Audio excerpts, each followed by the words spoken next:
A prova discursiva de matemática que foi realizada hoje, que teve 4 questões, foi uma prova relativamente simples, abordou temas que nós já esperávamos. Nós tivemos uma questão de matemática elementar, tivemos uma questão de funções, tivemos uma questão de geometria, tivemos uma questão de análise combinatória, que são temas que geralmente aparecem nessas provas. As 4 questões eram questões relativamente simples, não davam muito trabalho, não consumiu muito tempo, nem você era exigido numa grande quantidade de cálculo. Então, foi uma prova boa. Eu acho que ela consegue medir bem a qualidade do aluno. O aluno que tem uma preparação de razoável a boa vai ter uma nota razoável a boa também. Não é aquela prova que você não tem condição de fazer, muito pelo contrário.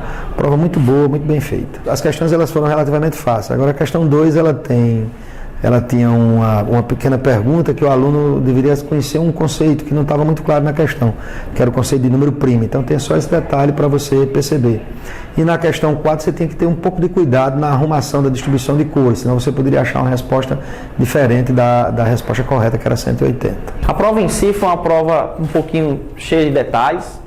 A prova precisava de um certo grau de conhecimento em relação à fisiologia comparada, onde uma determinada questão ele fez comparação com os ruminantes e a espécie humana.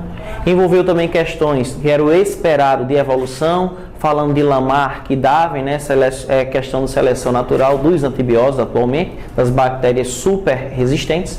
E teve uma questãozinha também que ele abordou o processo atual de eutrofização. Nesse processo de eutrofização ele cobrou um gráfico, e esse gráfico precisava realmente que o aluno tivesse um pouquinho de paciência para interpretar. A prova de geografia ela foi uma das melhores provas dos últimos anos, porque ela tratou de geografia do Brasil, geografia geral, geografia do RN, e ainda conseguiu fazer uma interdisciplinaridade com a disciplina de história, né? Então, essa ideia de trabalhar disciplinas afins dentro de ciências humanas foi contemplada pela prova discursiva de geografia. Outro ponto que eu saliento é que são questões pertinentes, né? Questões que levam o aluno a refletir sem a necessidade de uma resposta específica. Então, você tem uma gama de possibilidades para concluir a sua resposta, criar a sua resposta. É um ponto bastante positivo. A prova de física hoje, nós tivemos a primeira questão envolvendo o assunto de cinemática, foi praticamente apenas cinemática. Uma questão que surpreendeu os professores, quando a gente conversava com eles lá na Comperb, porque é um assunto de menor relevância dentro do contexto da física, né? Teriam assuntos como dinâmica, a parte de impulso, quantidade de movimento, conservação da energia mecânica, que é bem mais relevante do que simplesmente uma questão só de cinemática. Além do que, essa questão número 9, né, da prova de física, de cinemática, a primeira questão da prova de física, ela trazia uma certa imprecisão no gráfico, onde poderia deixar o aluno um pouco confuso no instante em que o veículo 1 iniciava o seu movimento, o veículo 1, o veículo 2, em que momento eles iniciavam o movimento. A questão do número 3 da prova de física, essa sim envolvia chuveiro elétrico, a parte de eletrodinâmica, questão bem conhecida de vocês, onde o aluno tinha que escolher a posição correta para que o chuveiro funcionasse na posição inverno. Questão envolvendo a parte de eletrodinâmica, consumo de energia. Também no item C dessa questão não deixava claro se a posição, o modo de funcionamento do chuveiro era verão ou inverno. Acredito que os alunos devem ter colocado a posição inverno pelo que eles viam no item A e B, mas não deixava claro. Além do que, tinha um erro conceitual, que dava a potência, dava o consumo de energia em quilowatts, quando na verdade é para ser em quilowatt-hora. Então a prova no geral, nós tivemos itens A, B e C em cada questão. Talvez o aluno tenha tido um trabalho maior para a resolução por questões de tempo, se pensar juntamente nas outras provas que ele tinha para resolver. Eu acho que a prova de Química desse ano, ela, vamos dizer assim, veio a somar para os alunos bons. Ela ajudou o aluno que estudou, o aluno que não ficou só na decoreba. Eu vou comentar 2 questões. A primeira questão, que veio termodinâmica junto com termoquímica, com cinética, com equilíbrio, uma questão inteligente, certo? Muito bem feita, da síntese da amônia, que envolveu assuntos importantes em uma única questão. E a questão do vidro, que foi a nossa última questão também, uma questão muito bem bolada, que na minha opinião foi uma questão que fazia o diferencial nessa prova, questão que o aluno tinha que saber leis um pouquinho e raciocinar em cima disso. No restante, foi uma prova, como eu disse, muito bem elaborada, melhor na minha opinião do que no passado, certo? E premiou os alunos bons. Os alunos que assistiram a aula, prestaram atenção, não quiseram se preocupar só em fórmula, com certeza foram bem. Dentro das 4 questões que eles podiam fazer, eles aproveitaram bastante. Caiu termoquímica, equilíbrio, cinética, química orgânica com reações, com funções, com fórmula, caiu óxidos, caiu, vamos assim, cálculo estequiométrico. Então foi uma prova muito boa para 4 questões, sensacional. Parabéns à Cooperv, eu acho que vai fazer falta. Nós vamos sentir saudades e dar parabéns de novo a toda a comissão de Química desse ano da UFRN. Muito bem, hoje nós tivemos a prova de História discursiva, né? E essa prova, como sempre, ela é composta por 4 questões e ela veio dentro de um padrão que já se esperava.